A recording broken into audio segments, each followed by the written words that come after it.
ชอบมากๆหาซื้อง่ายราคาน่ารักมันสวยมากทุกคนเฮ้ยอันนี้คือเขาไม่เคยจ้างบิมนะรู้สึกว่าชอบอ่ะเนี่ยคือมันนุ่มไม่เหมือนเมื่อก่อนอันนี้ชอบมากๆทุกคนไปตามเถอะบิมชอบจริงอ่ะแล้วก็คือใบนี้ฮัลโหลสวัสดีค่ะ welcome back to my channel นะคะเย้กลับมาอีกแล้วนะคะกับคลิป favorite of the year นะคะก็คือคลิปเนี้ยบีมตั้งใจจะมาทำเป็นของเครื่องสำอางเมคอัพอะไรต่างๆนะคะที่บีมรู้สึกว่าใช้แล้วชอบสำหรับทั้งปี 2023 เลยนะคะก็จะบอกว่าคลิปเนี้ยคือตั้งใจจริงๆอยากมาทำให้ทุกคนนะคะก็คือจะเป็นคลิปที่ no sponsor 100% อีกแล้วนะคะทุกอย่างคือเป็นสิ่งที่บีมใช้แล้วก็ชอบเองจริงๆแล้วก็อยากมาแนะนำต่อทุกคนนะคะจะบอกว่าแบบคือเอามาเยอะมากๆจริงๆเดี๋ยวจะพยายามพูดแบบรัดรวบให้ทุกคนนะคะคลิปนี้จะได้ไม่ยาวเกินไป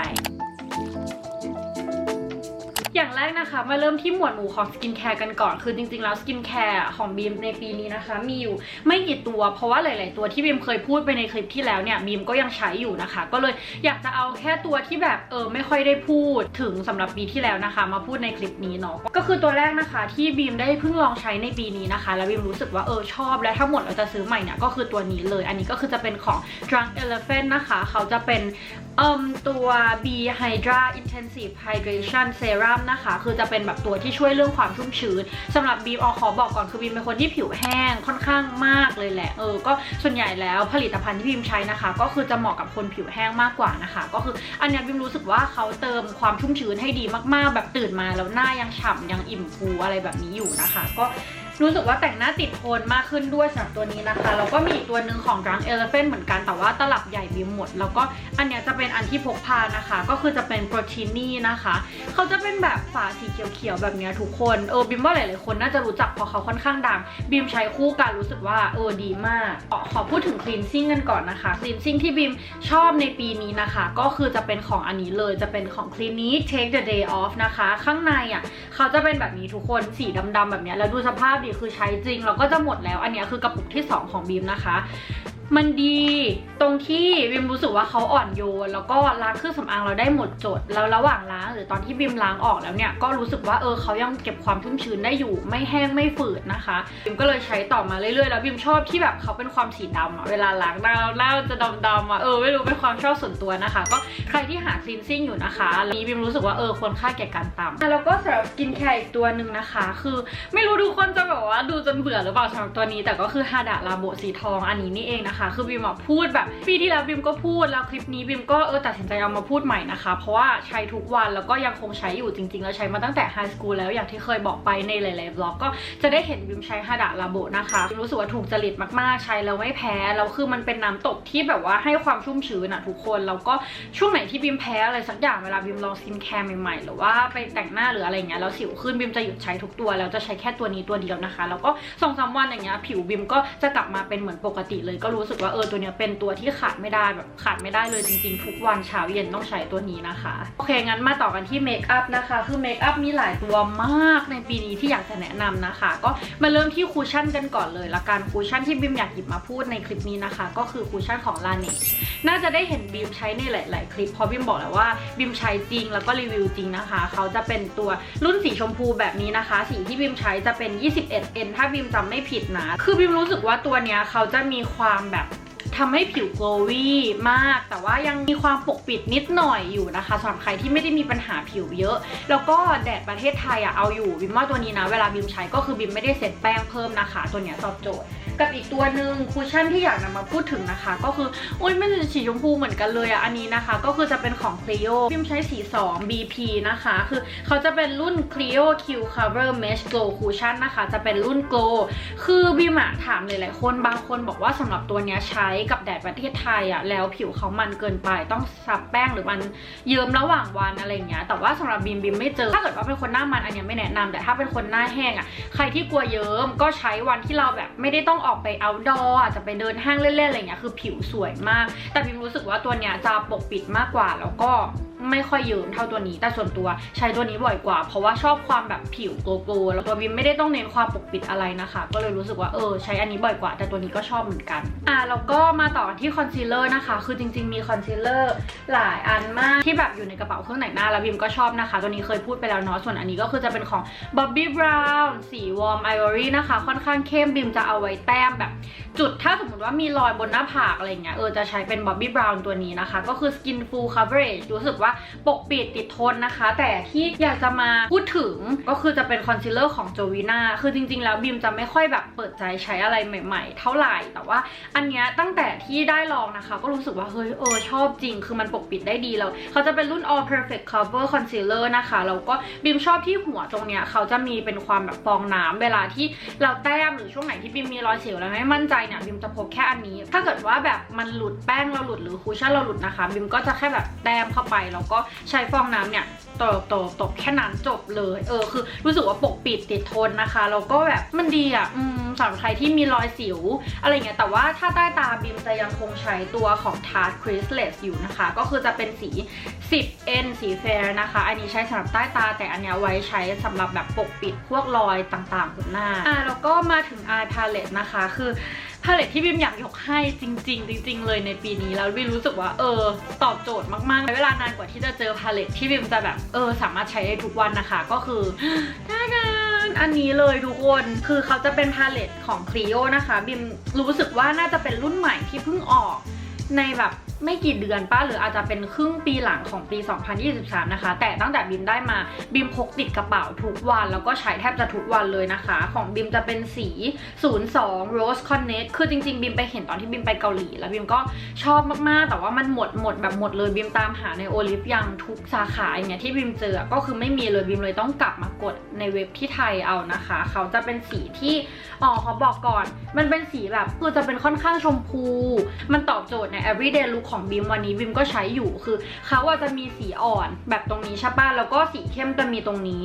แล้วส่วนตรงเนี้ยจะเป็นกลิตเตอร์แล้วก็ตรงนี้จะเป็นโทนชมพูทั้งหมดรู้สึกว่าพกตลับเดียวคืออยู่นะคะจบจริงก็วันง่ายๆเนี่ยบีมก็ใช้แค่อันนี้อันเดียวเลยทุกคนไปตามเถอะบีมชอบจริงไม่รู้เหมือนกันรู้สึกว่ามันพิกเมนต์แล้วก็แบบติดโทนสีชัดคือเขาจัดโทนสีมาดีมากแล้วก็มาถึงกันที่ brush on นะคะขอพูดถึง brush on แบบครีมกันก่อนอันที่บีมใช้ในครึ่งปีหลังตั้งแต่บีมได้มาเนี่ยก็คือจะเป็นของ 3CE อันนี้จะเป็นสี side piece นะคะสีแบบนี้เลยคือช่วงหลังในปี 2023 ที่ผ่านมาขอบอกก่อนบีมจะเน้นแต่งหน้าโทนสีชมพูที่เป็นสีชมพูจริงๆก่อนหน้านี้ประมาณปีที่แล้วถ้ากลับไปดูนะคะเครื่องสำอางส่วนใหญ่ของบีมจะเป็นสีโทนชมพูพีชหรือว่าออกไปทางส้มมากกว่าชมพู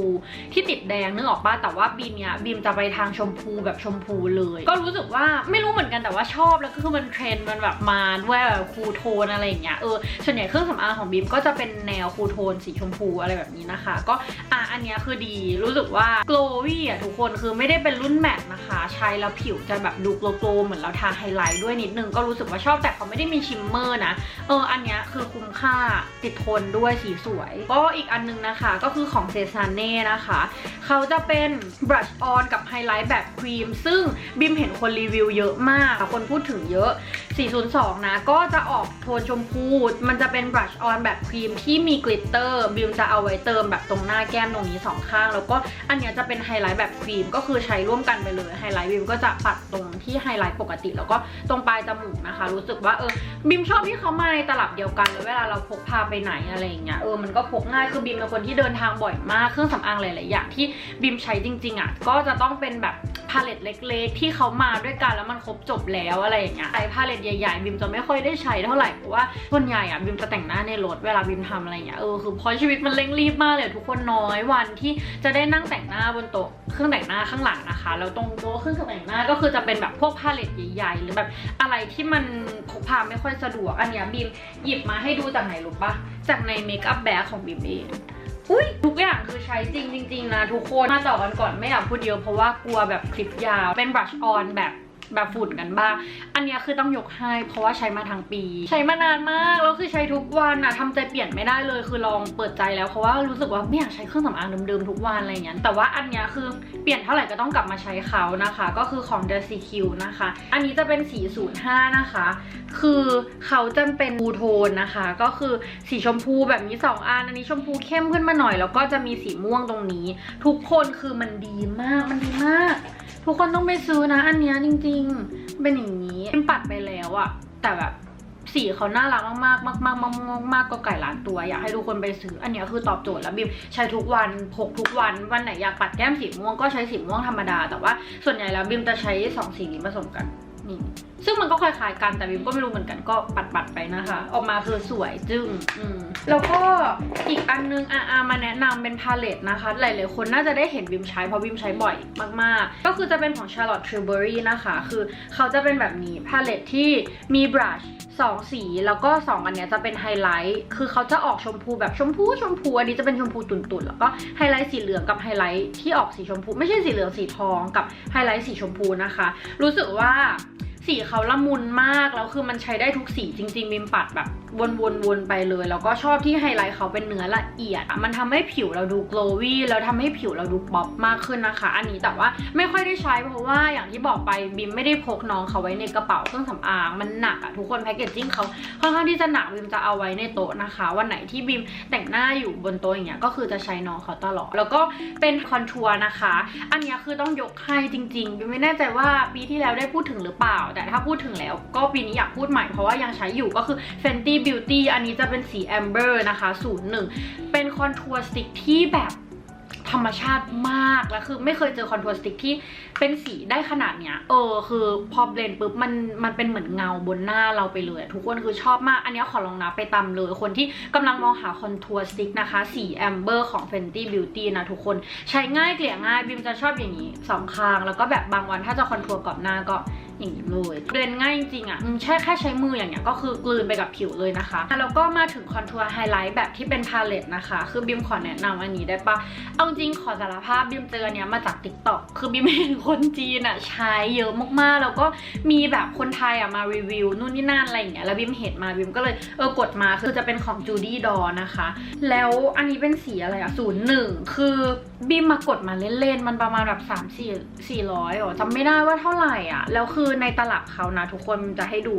มีคอนทัวร์2เฉดกับไฮไลท์ที่เป็นแบบแมตต์แล้วก็เป็นกลิตเตอร์แบบนี้นะคะกลิตเตอร์เขามันละเอียดมากละเอียดแบบดูดิไม่รู้ว่าทุกคนจะเห็นหรือเปล่าในกล้องแต่คือพอเอามาปัดที่จมูกคือมันจะพุ่งมากอันนี้คือบิมปัดไปแล้วแต่ว่าบิมจะแบบแท็บให้ทุกคนดูเพิ่มไม่รู้ว่าจะต่างไหม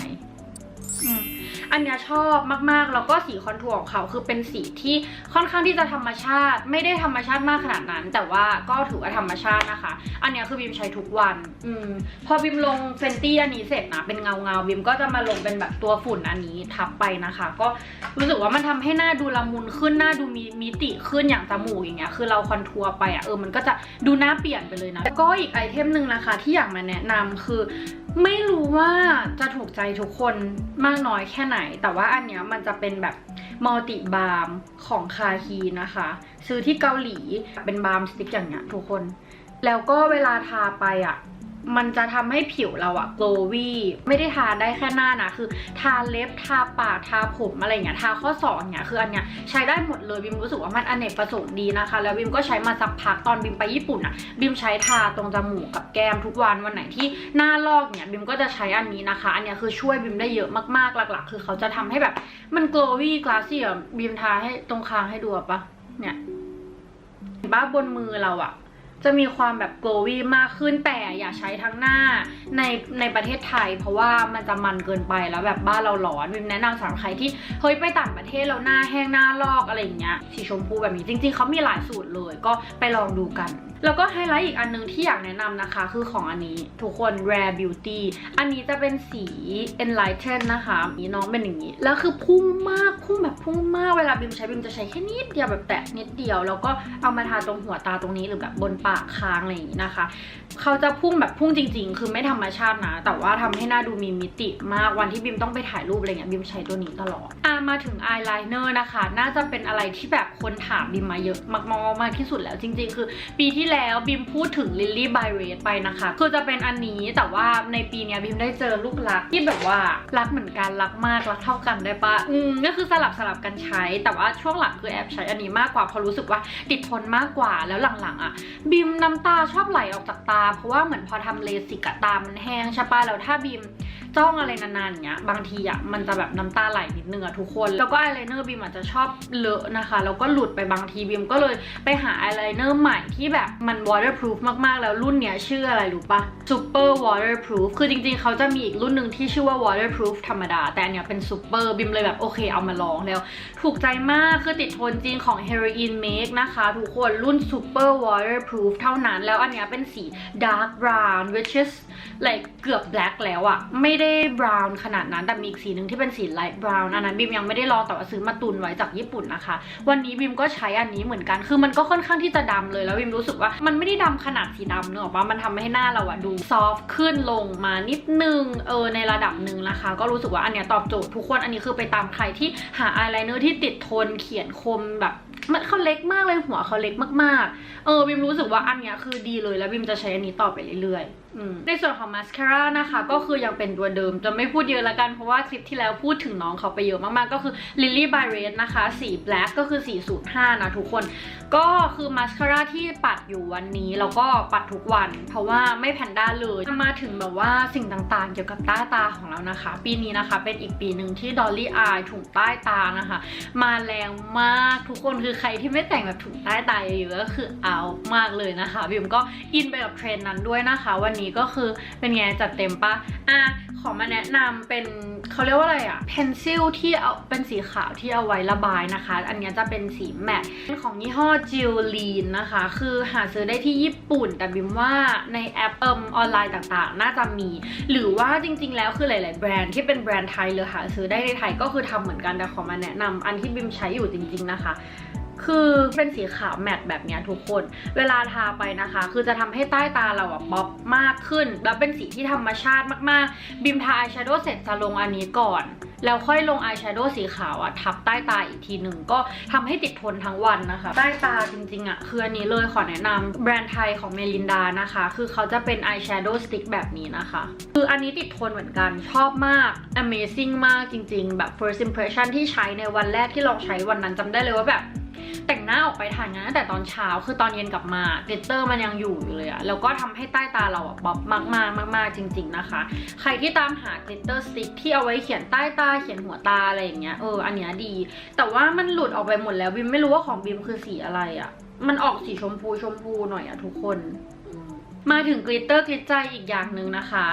คุณไหมบิมว่าทุกคนรู้จักชัวร์ก็คือเป็นของลาการ์ดนะคะเป็นกลิตเตอร์สติ๊กแบบนี้ที่มี2หัวข้างนึงเป็นสีชมพูอีกข้างนึงจะเป็นสีขาวนะคะบิมสวอชให้ดูมันจึ้งมากคือวิ้งแบบตาแตกจริงๆแล้วคือเขาทาง่ายมากบิมจะชอบแบบแค่นี้เลยปาดไป2ข้างแล้วก็บางวันที่อยากให้ใต้ตาวิงก็เพิ่มใต้ตาไปด้วยนะคะติดทนแล้วก็วิ้งชอบมากๆหาซื้อง่ายราคาน่ารักมาถึงลิปสติกกันบ้างนะคะน่าจะเป็นอะไรที่แบบหลายๆคนรอคอยมากๆเลยก็จริงๆปีนี้เลือกมาไม่ได้เยอะมากแต่เลือกอันที่แบบว่าคือใช้บ่อยมากๆจริงๆแล้วก็หลายๆครั้งที่ใช้คือทุกคนถามนะคะก็อยากจะมาแนะนำจริงๆคือปีนี้ลองลิปเยอะมากเพราะว่าเหมือนปีที่แล้วบิมรู้สึกว่าบิมเลิกซื้อลิปไปเลยเพราะมันมีเยอะจนบิมไม่รู้จะใช้อะไรแล้วนะคะแต่ว่าปีนี้ก็คือโละทิ้งใหม่แล้วก็ซื้อใหม่ลองใหม่นะคะก็ได้เจอลิปหลายๆตัวที่ถูกใจนะตัวแรกเลยก็คือของลากะขอให้ดูแพคเกจจิ้งก่อนเพราะว่าน้องเขาแบบสภาพเยินมากบิมใช้จริงแล้วก็น่าจะเป็นอันที่ใช้นานที่สุดแล้วในปีนี้คือใช้แบบติดต่อกันคือเขาจะหมดแล้วทุกคนอันนี้คือใช้แบบใช้จริงๆแล้วก็สั่งมาเองนะคะสี111เป็นสีชมพูแบบนี้เดี๋ยวสวอชให้ดูบิมจะทาสีเนี้ยไว้ข้างนอกสี111นะคะแล้วก็อันนี้จะเป็นสี115ทาข้างในผสมกันจะได้แบบนี้ก็คือเป็นสีที่บิมทาอยู่ตอนนี้ อันเนี้ยคือดีที่สุดแล้วถ้าจะให้แนะนำลิปและต้องเลือกคือจะเลือกอันนี้สำหรับปีนี้นะใช้บ่อยจริงๆแล้วมันเป็นสีชมพูที่ถูกต้องแล้วก็เขาจะเป็นเนื้อแบบฉ่ำๆทุกคนคือลิปรุ่นนี้เขาดังอยู่แล้วเพราะวิมลองมาหลายสีมากแต่ว่าอันนี้คือสีที่ชอบที่สุดนะคะคือทาแล้วมันยังคงความฉ่ำแล้วก็ค่อนข้างที่จะติดทนไม่ได้ติดทนขนาดนั้นเนาะก็ตามเนื้อเขาเลยมันเป็นลิปฉ่ำวาวก็ไม่สามารถติดทนเท่าลิปแมทได้อยู่แล้วแต่ว่าถือว่าโอเคเลยก็คือสีสวยมากมาถึงลิปแมทกันบ้างนะคะเมื่อกี้ลิปฉ่ำวาวไปแล้วลิปแมทที่ต้องให้เลยในปีนี้รู้สึกว่าใช้บ่อยเหมือนกันก็คือจะเป็น2ตัวนี้ขอพูดถึงอันนี้ก่อนอันนี้จะเป็นรุ่น Cloud Lip Tint นะคะของ 3CE สี Noding คือเขาจะเป็นสีชมพูนะคะเดี๋ยวบิมสวอชให้ดูนะคือเป็นสีชมพูแบบนี้มันสวยมากทุกคนแล้วพอเราใช้นิ้วเบลนจะยิ่งแบบเบลนเข้าไปกับปากเราเลยทำให้ละมุนมากๆที่สำคัญคือติดทนมากติดทนแบบสวยแล้วก็ไม่หนักปากนะคะส่วนอีกตัวหนึ่งที่บิมอยากแนะนำก็คือบิมจะใช้คู่กันตลอดเลยก็จะเป็นของ 3CE เหมือนกันรุ่น Blurring Liquid Lip เขาจะเป็นเฉด Bearberry นะคะเดี๋ยวบิมสวอชให้ดูนะทุกคนถ้าเกิดซื้อนะต้องซื้อคู่กันพูดจริงบิมใช้คู่กันตลอดนี่เป็นอย่างนี้เห็นปะคือละมุนมากแล้วก็พอบิมทาอย่างนี้ใช่ป่ะแล้วบิมก็จะเอานิ้วแบบเบลนแล้วก็ให้มันเบอร์เกินขอบปากนะคะเกาหลีเกาใจแบบทาแล้วหลายๆคนก็คือทักอันนี้จะเป็นลิปแมทที่ชอบแล้วก็จะเป็นลิปฉ่ำวาวประมาณนี้มาในส่วนของลิปมันที่ใช้ใน everyday จริงๆก็คือจะเป็นอะไรไปไม่ได้ Dior Lip Glow นะคะแต่อันนี้เป็นสี 008 ชื่อว่าสี Ultra Pink อันเนี้ยเป็นแท่งที่3หรือ4ก็ไม่รู้แล้วของบีมเนี่ยเป็นแท่งใหม่แต่ว่าดูสภาพคือบิมใช้ทุกวันจริงๆลองสีอื่นในปีนี้มาเยอะมากๆแต่สี Ultra Pink นะคะเป็นสีที่บิมชอบที่สุดเขาจะเป็นสีอย่างเงี้ยสีชมพูแบบนี้แต่ทุกคนไม่ต้องตกใจนะพอมันอยู่บนปากเราเขาจะกลืนไปกับปากเรามากคือเนื้อเขาก็ดีอยู่แล้วนะคะแล้วก็พอมันเป็นสีชมพูที่น่ารักแบบเนี้ยบิมเลยรู้สึกว่ายิ่งอินเข้าไปอีกก็ใช้ทุกวันจริงๆมาเดี๋ยวมาพูดถึง body care กันบ้างนะคะก็คืออย่างแรกที่บิมอยากแนะนำเลยเนี่ยก็จะเป็นโลชั่นทาผิวนะคะก็จะเป็นอันนี้เลยทุกคนของวัสลีนคือปีนี้บิมใช้ไปหลายหลอดมากๆเป็นกลูตาไฮยาเซรั่มนะคะเขาจะเป็นเนื้อที่ซึมง่ายไม่ได้เด่นเรื่องความชุ่มชื้นแต่คือซึมง่ายแล้วก็แบบรู้สึกว่าทำให้ผิวกระจ่างใสนะทุกคนบิมก็จะทาแบบตอนเช้าก่อนบิมออกไปข้างนอกอะไรอย่างเงี้ยแต่เขาไม่ได้มีกันแดดนะจะทาทั้งตัวเลยแล้วอีกตัวหนึ่งที่อยากแนะนำนะคะก็คือยูเซรีนตัวเนี้ยบิมจะใช้ตอนก่อนนอนให้ความชุ่มชื้นแบบหนักมากๆแต่ว่าคือเนื้อจะมีความเข้มข้นแล้วก็หนากว่านะคะคือแนะนำว่าให้ใช้ตอนนอนแล้วก็เปิดแอร์เย็นๆค่ะหรือไม่ก็ทาบางๆคือบิมเป็นคนที่ชอบโบบิมทาเยอะมากบิมก็เลยจะทาน้องเขาแค่ตอนนอนนะคะแต่คือให้ความชุ่มชื้นได้ดีมากๆแล้วก็ใครที่ผิวแห้งแล้วมันแตกแบบเป็นลายๆนะคะบิมว่าตัวเนี้ยคือช่วยได้ไปต่างประเทศอากาศหนาวมากๆตัวนี้บิมก็พกไปนะคะอันเนี้ยคือให้ความชุ่มชื้นแบบเต็มเปี่ยมมากๆจริงๆบิมเคยรีวิวไปแล้วในคลิป shower routine ของบิมเนาะก็อันเนี้ยคือใช้แล้วชอบจริงแล้วก็ขอมาพูดถึงยาสระผมนะคะคือจริงๆคิดหนักมากก็แบบจะพูดดีไหมเพราะว่าบิมเป็นคนที่เปลี่ยนยาสระผมค่อนข้างที่จะบ่อยแต่อันเนี้ยคือใช้มาประมาณ3 เดือนที่แล้วยังไม่ได้เปลี่ยนนะคะก็เอามาพูดหน่อยละกันเพราะว่าตอนเนี้ยคือชอบมากๆแบบจริงๆเรารู้สึกว่าเจอยาสระผมกับทรีทเมนต์ที่จริงใจนะคะทุกคนก็คือตัวนี้คือเขาจะเป็นของ L'Oreal ตัวเนี้ยจริงๆมีคอนดิชเนอร์ด้วยนะคะบิมก็มีอยู่ในห้องน้ำแต่ไม่ได้หยิบมาพูดเพราะว่าใช้ไม่บ่อยเท่าตัวนี้แต่ขอพูดถึงแชมพูอันนี้ก่อนเนาะก็เขาจะเป็นสูตร anti hair fall นะคะแชมพูแต่หลักๆเนี่ยจะช่วยเรื่องผมร่วงแล้วก็ดูแลหนังศีรษะเราเป็นสีอย่างนี้นะสีดำสีชมพูทุกคนไปซื้อเพราะว่าอย่างที่บิมบอกมันมีช่วงที่บิมผมร่วงหนักจริงๆคืออาบน้ำเสร็จหวีผมมาคือกำออกมาคือตกใจแล้วก็รู้สึกว่าแบบโหมันวิกฤตมากเลยบิมก็เลยพยายามหาแชมพูนะคะที่ช่วยเรื่องผมร่วงแล้วคือได้มาเจอตัวนี้ที่สำคัญคือกลิ่นหอมมากๆชอบทุกอย่างที่เป็นเขาแล้วพอบิมใช้บิมรู้สึกว่าผมบิมร่วงจริงมันหนาขึ้นมีน้ำหนักมากขึ้นแล้วก็เวลาหวีมันไม่ขาดออกมาเป็นเส้นๆแล้วนะคะก็ใครที่ผมร่วงนะคะแนะนำว่าไปหาดูนะคะส่วนอีกตัวหนึ่งที่บิมใช้คู่กันทุกครั้งที่บิมสระผมก็คือจะเป็น Evercream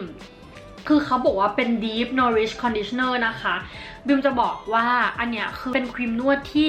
ตอบโจทย์ชีวิตบิมมากเอาจริงๆคือไม่ได้เวอร์นะไม่ได้เวอร์อันนี้คือพูดจริงเพราะว่า คือเขาอะเป็นครีมนวดที่เข้มข้นกว่าครีมนวดปกติแต่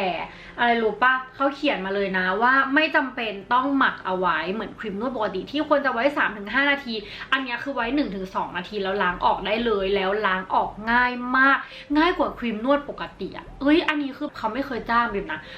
คือง่ายมากอะถ้าใครเคยใช้ครีมนวดที่ล้างออกอยากจะรู้เลยว่ามันเหนื่อยมากแล้วยิ่งผมยาวกว่าจะล้างออกนะคะแต่ตัวนี้คือไม่เป็นไว้แป๊บเดียวแล้วก็ล้างออกง่ายตอบโจทย์มากๆแล้วพอใช้เสร็จรู้สึกได้เลยว่าผมนุ่มมากๆบิมใช้คู่กันกับแชมพูเมื่อกี้นะคะก็ไปลองใช้กันดูอันเนี้ยคือช่วยชีวิตผมบิมได้เยอะมากๆคือจะไม่พูดก็ไม่ได้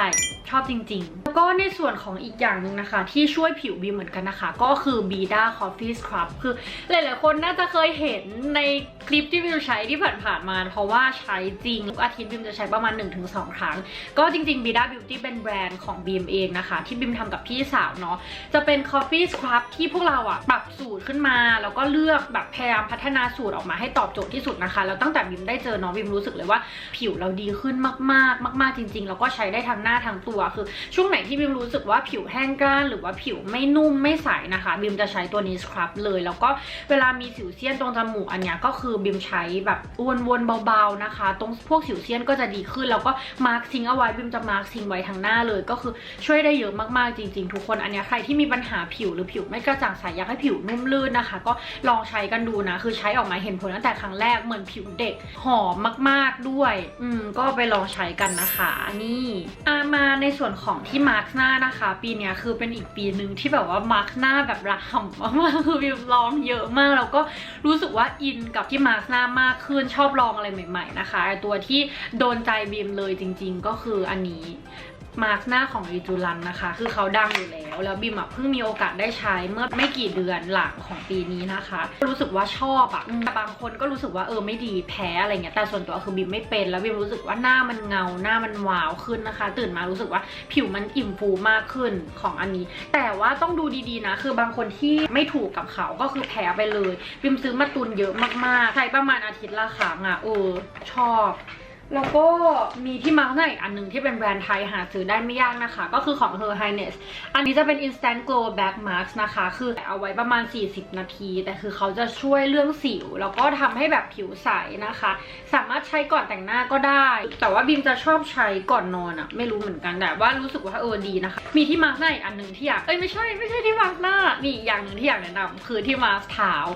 ทุกคนคือบิมรู้สึกว่าไม่ค่อยมีใครพูดถึงไม่รู้ว่ามีใครเป็นปัญหาเหมือนบิมหรือเปล่าแต่เท้าบิมสะอาดมากเพราะว่าบิมถ่ายแบบแล้วคือบิมต้องเปลี่ยนรองเท้าเยอะมากๆใส่รองเท้าส้นสูงแล้วแต่ละที่ถ้าเกิดว่าถ่ายเอาท์ดอร์คือมันเดินไกลมากบิมใช้เท้าบิมหนักมากๆนะคะแล้วชีวิตประจำวันบิมก็ใส่ส้นสูงอยู่แล้วคือแบบเราใช้งานเขาหนักมากๆตั้งแต่บิมมาเจออันเนี้ยคือเท้าบิมเหมือนเท้าเด็กแล้วนะตอนเนี้ยคือมันนุ่มไม่เหมือนเมื่อก่อนเลยคือแต่ว่ามาร์คบ่อยประมาณอาทิตย์ละครั้งเหมือนกันแล้วก็ใช้เวลานะคะประมาณ2 เดือนถึงน้องเขาจะดีขึ้นอย่างเห็นผลได้ชัดมากๆของ Mediheal เป็นที่มาร์คเท้าหน้าตาแบบนี้สามารถกดได้ออนไลน์หาซื้อง่ายมากอันละประมาณ80 บาทหรือเปล่าบิมไม่แน่ใจแต่คือมันคุ้มค่าก็ใครที่เท้าสากนะคะหรือไม่มั่นใจว่าแบบเท้าฉันไม่นุ่มเลยก็อยากให้ลองดูนะคะอันนี้คือแบบดีมากโอเคมาต่อกันที่ supplements นะคะปีนี้ก็จะไม่พูดถึงไม่ได้ก็คือ Bida Beauty อีกแล้วกินมาแบบกี่ปีแล้ว4 ปี 3 ปีไม่แน่ใจนะคะแต่พัฒนาสูตรมาก็คือเป็นแบรนด์ของบิมเองหลักๆเขาก็จะช่วยเรื่องผิวคืออย่างที่ทุกคนรู้บิมเป็นคนที่ทำงานแล้วก็เหมือนต้องใช้ผิวตลอดเวลาเจอแดดตลอดเวลาออกไปถ่ายนู่นถ่ายนี่ตลอดนะคะแล้วก็ช่วงไหนที่ถ้าเกิดว่าเป็นสิวหรือผิวแพ้อะไรมาเราจะทำงานไม่ได้ตัวเนี้ยก็คือช่วยบิมทำให้ผิวบิมแข็งแรงมากขึ้นแล้วก็สร้างเกราะป้องกันนะคะทำให้ผิวกระจ่างใสด้วยใครที่มีปัญหาผิวก็อยากให้ลองแบบพวกสิวหรือว่าจุดด่างดำผิวไม่สม่ำเสมออะไรอย่างเงี้ยคือเขาจะช่วยลดการอักเสบของผิวได้ดีมากๆแล้วก็ถ้าเกิดว่าไปกดสิวมากดสิวเสร็จกลับมากินสักประมาณ 3-4 วันคือพวกรอยหรือว่าสิวอย่างเงี้ยจะแห้งเร็วมากๆแล้วเขาจะฟื้นฟูตัวได้ดีมากๆก็เวลาที่บีมแพ้อะไรมาแล้วบีมไปกดสิวบีมจะกินแบบประมาณวันละ2 ซองเลยนะคะเพราะว่าต้องบูสต์ผิวแล้วก็อยากให้เขาหายเร็วๆเพราะว่าแบบเราต้องใช้หน้าทำงานตลอดก็อยากให้ทุกคนไปลองกันนะคะ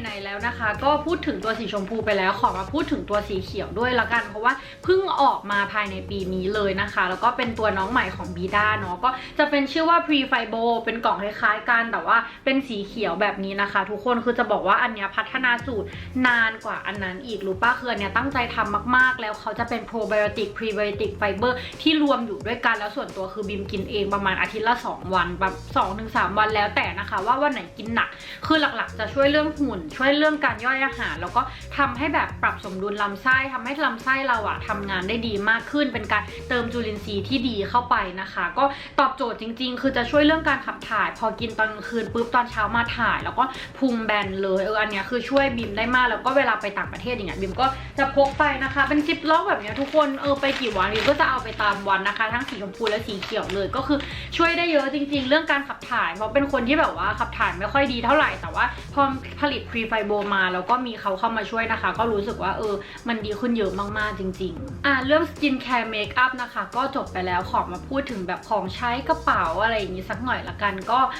Favorite of the Year ของบีมในปีนี้ใบที่บีมรู้สึกว่าคุ้มค่าแล้วก็ใช้บ่อยนะคะก็คือ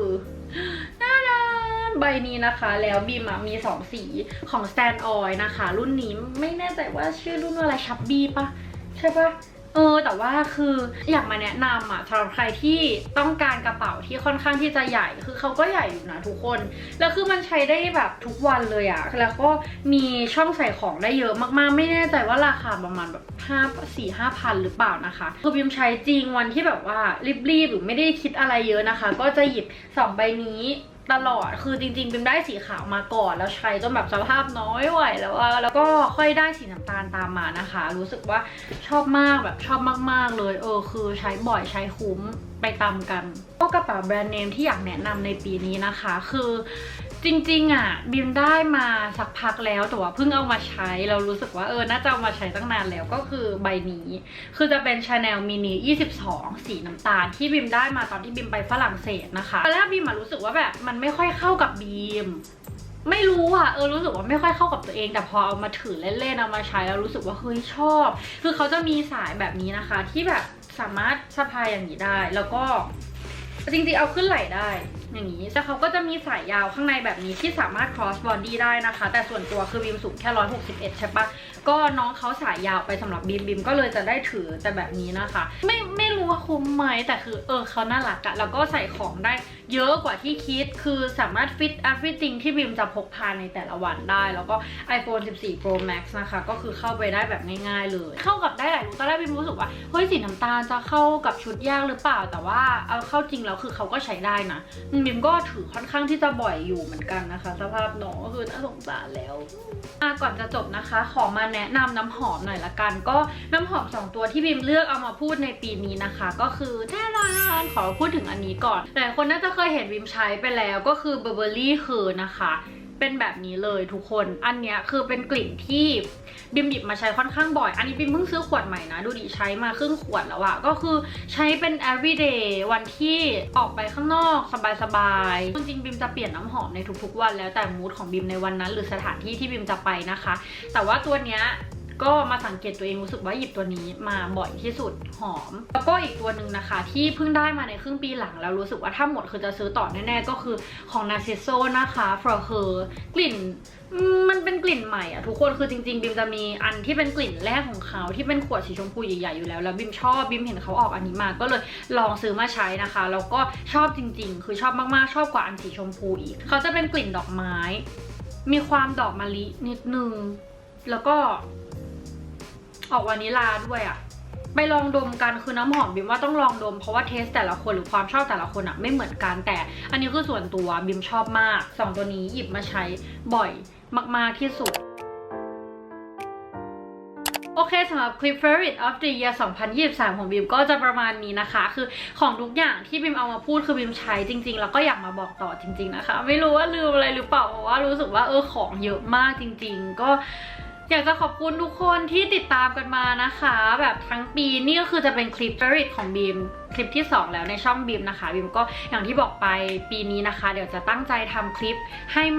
มากขึ้นไปอีกนะคะขอบคุณทุกคนที่คอยติดตามบีมมานะคะตลอดเลยแล้วก็ใครที่อยากดูคอนเทนต์อะไรหรืออยากให้บีมทำอะไรนะคะสามารถคอมเมนต์มาข้างใต้ได้เลยนะคะแล้วเดี๋ยวไว้เจอกันใหม่คลิปหน้านะคะ Love you